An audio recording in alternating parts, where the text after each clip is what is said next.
So this is my first reality check, as I'm calling them, videos. I'll be doing more of these in the future, and basically what they are is a first-hand view from my eyes of things going on around us.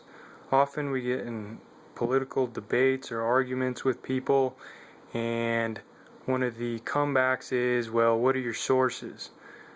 So I'm not going to talk about big global politics in these videos.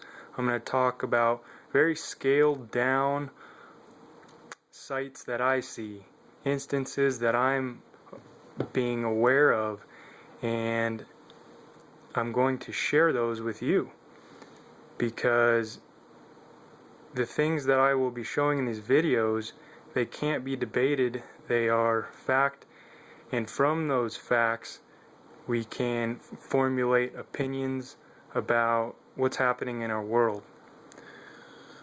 So this is a book, the Oxyacetylene Handbook, which I just received in the mail.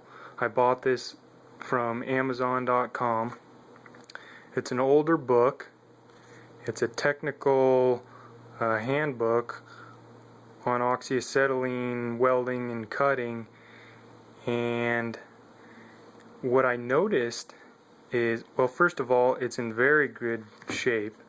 This book, I believe, was made in 1968, and it's very close to new.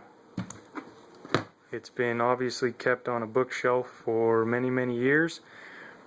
So for this video, I'm going to assume that a book like this printed today would have a value of $30. If you were to go into a bookstore today and buy this book, I think it is fine to assume that a book like this would cost $30. Barnes & Noble or whatever book vendor you want to come up with. And the reason we're going to pretend a value for this today is because right here is where we can see the year that I believe this was printed. 18th printing, 1968. I believe this is one of 20,000. And this is what caught my eye. Price, $3 in the United States, $3.50 elsewhere. So what do we get from this lesson, or what's the point I'm trying to make here? The point is, in 44 years since this book was printed,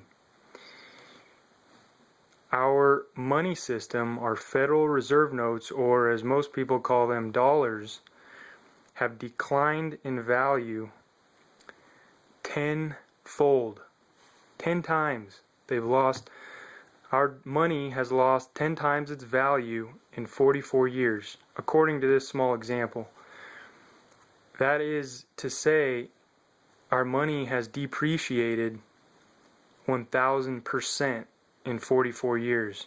That's pretty sad, and I think this is a good example for those new to economics. It's a good example of how inflation works and what inflation is. And with that said, what is that doing to us? Well, basically the money that we labor for in life, the money we work for, is constantly losing value. Therefore, savers, people who have a savings account and hold on to their money in a bank savings account, they're losing money by letting their money sit there. Spenders, on the other hand, or I'm sorry, not spenders, borrowers, people who take out loans, as long as their interest that they have to pay the lender is less then the inflation rate, they are actually gaining value by not doing anything. That's a lesson I learned in some of my first economics courses, is that inflation, high inflation rates, favor borrowers and punish savers. I don't think that's moral. I don't think that's a good thing. But once again, I digress. This is just one observation, one small, simple observation from my life that I wanted to share to you.